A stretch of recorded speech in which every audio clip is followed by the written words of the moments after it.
मैं एक call centre में काम करती थी। मेरी शिफ्ट रात के 11 बजे से शुरू होती थी।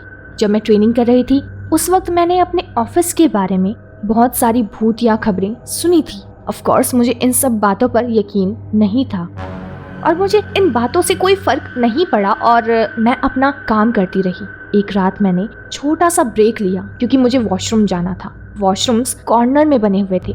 मैं अक्सर बीच वाला वॉशरूम यूज़ करती थी क्योंकि वो थोड़ा बड़ा भी था और वहाँ बहुत सारे लोग आते जाते थे।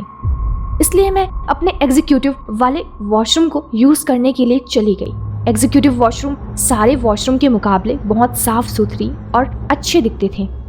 मैंने जैसे ही वॉशरूम एंटर किया मैंने देखा वॉशरूम के एक तरफ 2 वॉश बेसिन और बड़े बड़े आईने लगे हुए थे।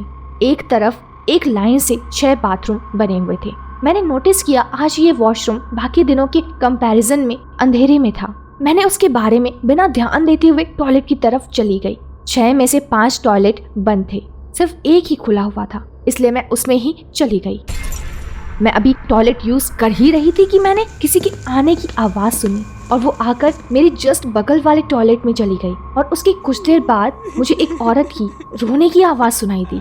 मैंने उससे पूछा कि क्या बात है। उसने कोई जवाब नहीं दिया और रोती रही। मैंने वॉशरूम से आने के बाद बगल वाले बाथरूम के दरवाजे को नॉक करके पूछा कि क्या वो ठीक है। उसने कोई जवाब नहीं दिया। मैंने नीचे झुककर बाथरूम के नीचे बने खाली जगह से अंदर देखने की कोशिश की, लेकिन मैंने देखा अंदर कोई नहीं था और मुझे याद आने लगा जो भी मैंने इस ऑफिस के बारे में अफवाहें सुनी थी। मैं जल्दी से उठी और दरवाजे की तरफ भागी। जब मैं बाथरूम में आई थी तब वहाँ का दरवाज़ा बिल्कुल ठीक था, लेकिन इस वक्त दरवाजे का लॉक टूटा हुआ था और मैं दरवाज़ा नहीं खोल पा रही थी। मैं इस वक्त बहुत ज़्यादा डर गई थी और तभी रोने की आवाज़ दोबारा आने लगी।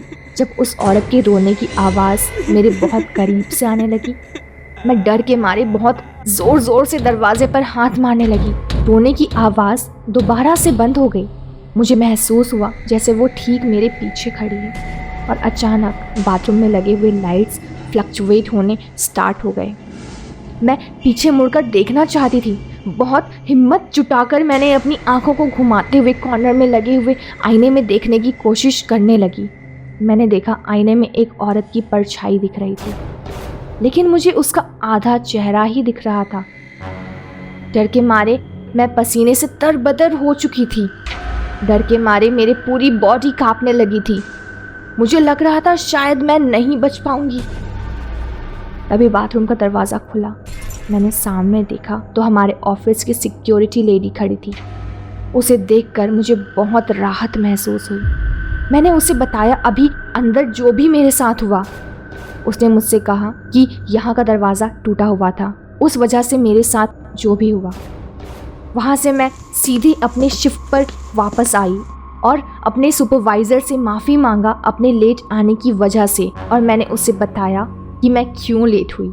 मैं इस वक्त बहुत ज़्यादा डर गई थी, लेकिन उसने मेरी बात पर यकीन नहीं किया। मैंने अपने कोवर्कर्स को भी बताया मेरे साथ हुए बाथरूम वाले हादसे के बारे में, और उसके बाद मैं कभी उस बाथरूम में दोबारा नहीं गई।